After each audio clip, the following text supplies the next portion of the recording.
morning, class. Today we are looking at adjectives and verbs as our course outlines suggest to us. The adjectives, we'll be looking at the definitions and what goes into an adjective. So how do we define adjective?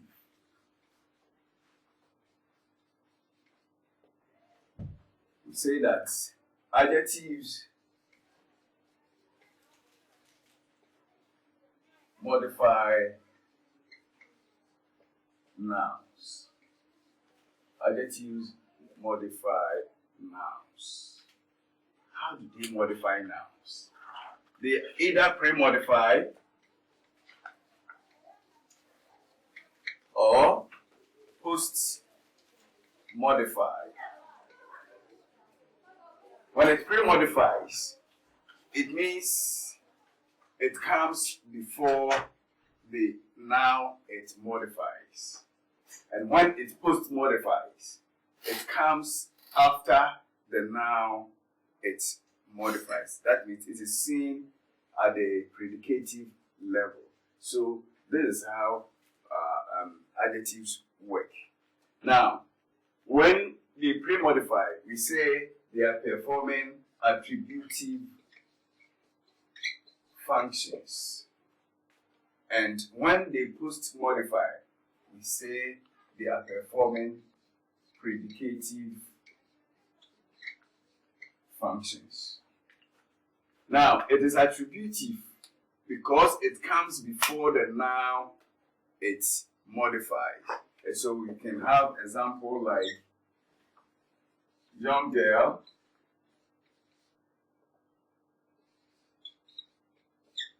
poor boy, great man, etc. So because the adjective young, poor, and great comes before the noun it modifies, then we say it is performing attributive function. It is performing attributive function. Now, at another level, we can say the girl is young. The man is great. And then we can say the boy is poor. Once you see it at this level, if we divide the sentence into two, we have our subject and we have our predicate. And so, once we see the young at the predicate part of the sentence, we say it is performing predicative function. It is performing predicative function. And since it is performing predicative function, automatically it becomes a complement. And so, there's a difference between the young girl and the girl is young. That is,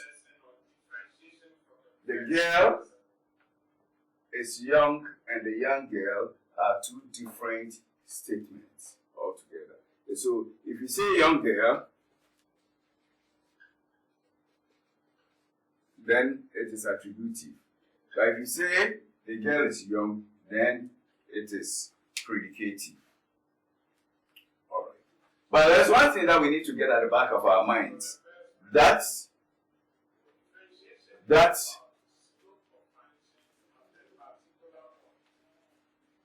these are the two major functions that adjectives do perform. And secondly, that adjectives only modify nouns. Apart from nouns, they don't perform any other function. They cannot modify a verb, they cannot modify an adjective, they cannot modify other nouns, and so on and so forth. The only thing they modify is the noun. So let us get that at the back of our minds. And we have also said that they can pre-modify and they can also post modify. These are the two things that we need to get at the back of our minds. When do we say it is post modify? We are moving on to look at the major function. So adjectives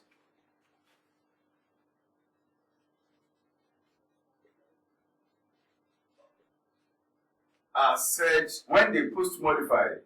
When they post modify, adjectives when they post modify, they perform a function called complement.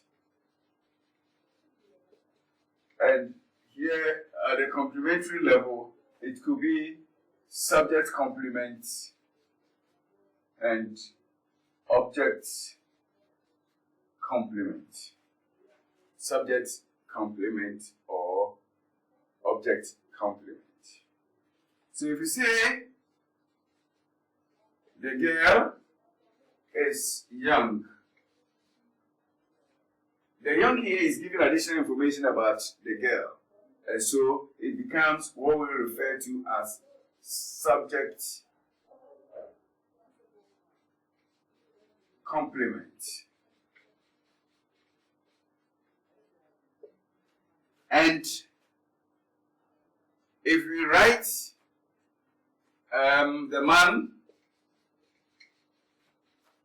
is poor. Who is poor here? The man. And so we'll have our subject complement. Our subject complement. Now, we want to look at the object complement. If we are talking of object complement, then we are looking at the situation where the adjective is modifying the object. So you can say we made the lady popular. We made the lady popular. Who is popular here? The lady. So there's our complement and this is our object. So it becomes object complement. We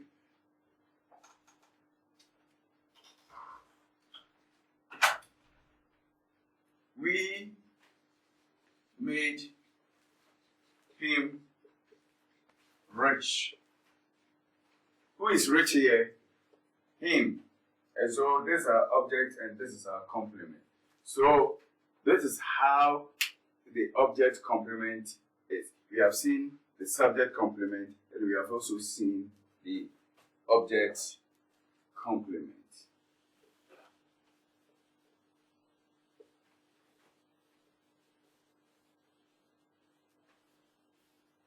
So once it is describing the noun or modifying the noun, what we need to always look out for is where is the adjective? How is it? So we can have examples: the poor man,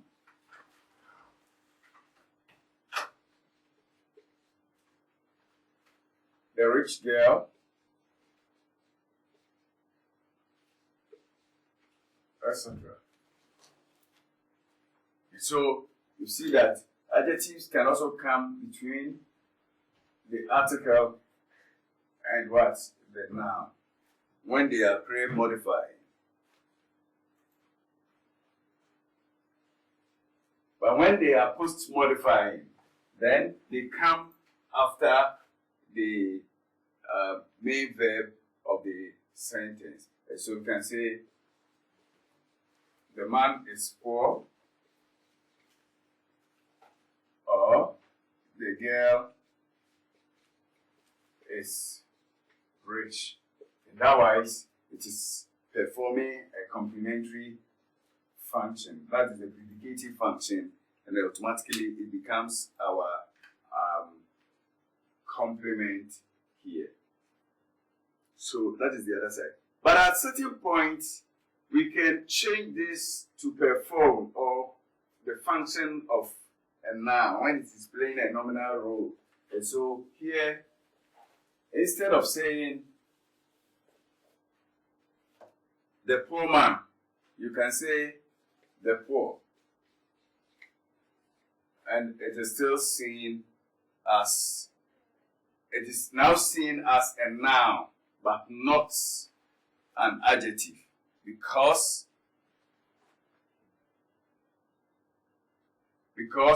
here it is performing the function of a subject. It is being used to replace a noun. That is where an adjective can stand on its own to perform a particular what? Function. And still, you can go ahead to say the rich, and it is still performing the same role as a subject in a sentence. So in a nutshell, all that the adjectives do is to modify nouns. And we have said that they can pre-modify and they can post-modify. And when it pre-modifies, it comes before the noun it modifies, as we cited an example.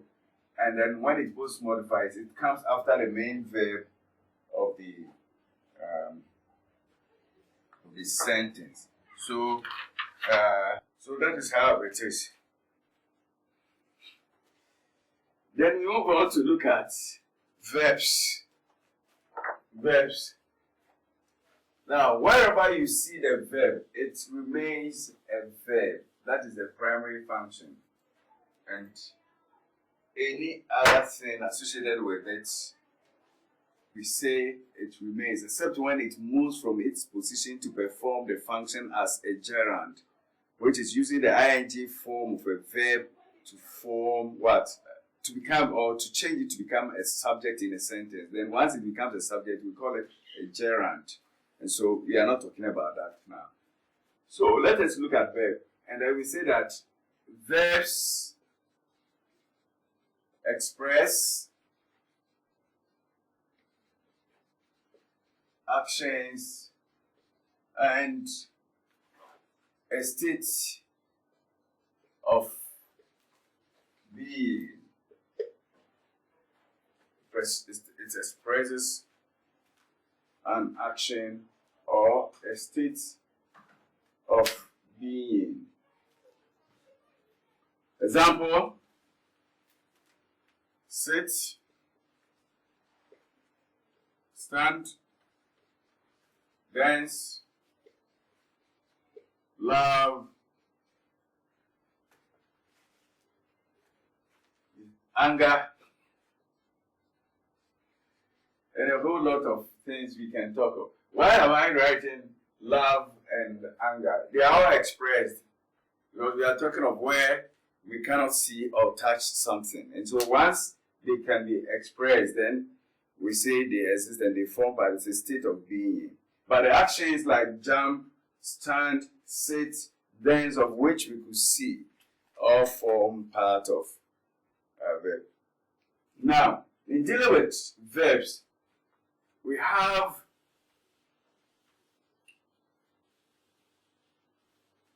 what we call helping verbs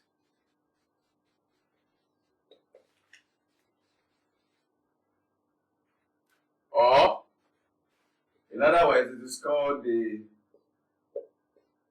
auxiliary verbs.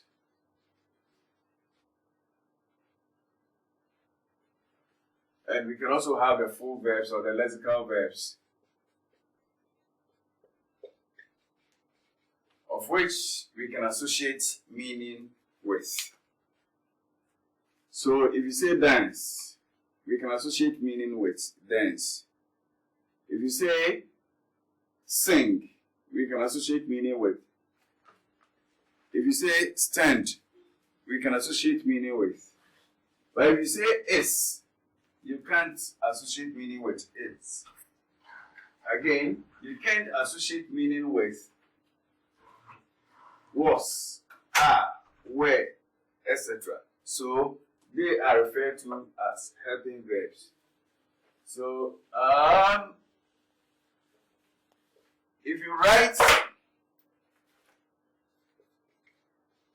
he's going home, for example, is and then going, you realize that this is the main verb and this is the auxiliary verb. So this is helping this verb in order to achieve a complete meaning of the sentence.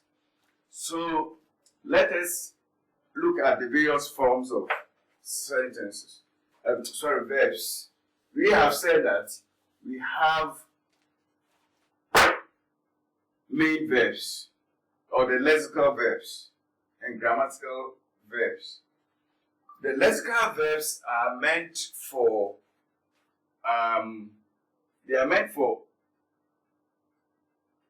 actions and anything associated with it. And so here, if you go to the dictionary, you can find the meaning. All right. But then, if you go to the dictionary to look for the meaning of is, was, and others, you will not get. That is why we call them grammatical verbs. But they all play a vital role in making the sentence complete. So let us look at the various forms of the auxiliary verbs. In dealing with the auxiliary verbs, we have the primary auxiliaries,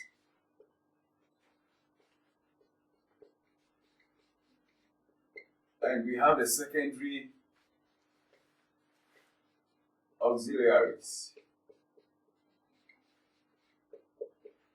And the secondary auxiliaries. What are the primary auxiliaries and what are the secondary auxiliaries? The secondary auxiliaries are also called modal auxiliaries. Modal auxiliaries. So let's see what we mean by primary auxiliaries. In dealing with the primary auxiliaries, we have three forms of primary auxiliaries. Three forms. We have the verb be, we have the verb do, and we have the verb have. These are the three forms of the primary auxiliaries. So the verb be, we have be, being,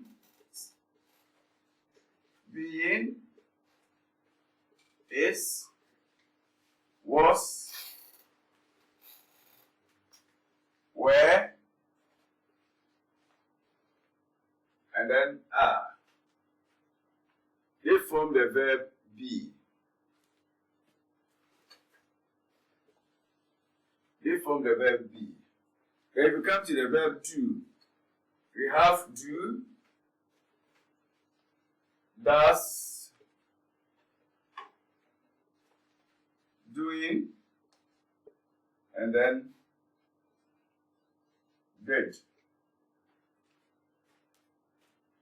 Then, if you come to the third part, which is the verb have, we have, we have has, we have had, and then we have having.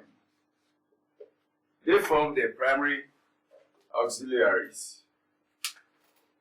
They form the primary auxiliaries. So we need to understand this part. That under the primary auxiliaries, we have the verb be, we have the verb do, and we have the verb have. And then under the be, we have the be, being, is, was, were, and then are. And then the verb do, we have do, does, doing, and then did. And when it comes to have, we have the verb have, has, had, and having. So we need to take note of these primary auxiliaries. They are referred to as primary auxiliaries. Now let's move on to the modal auxiliaries or the secondary auxiliaries. We have can / could. We have will / would. We have shall, which will give us should. We have must.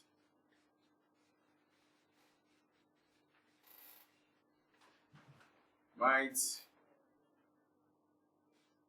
We have used to, need to, ought to, etc. These are all secondary or modal auxiliaries that we need to also look at. In all, even though they are auxiliary verbs, they can still remain as a full verb in a sentence. For example,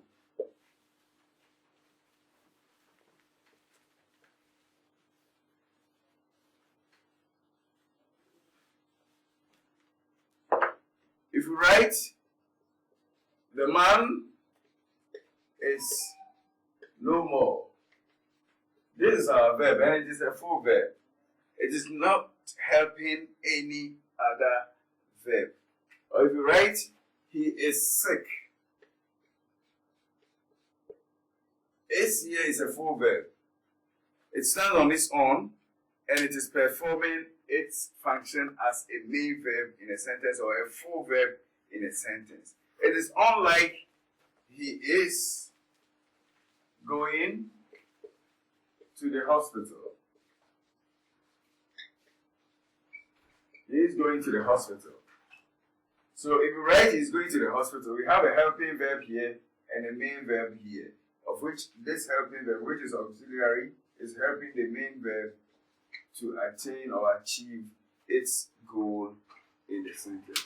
So that is what we need to also look at.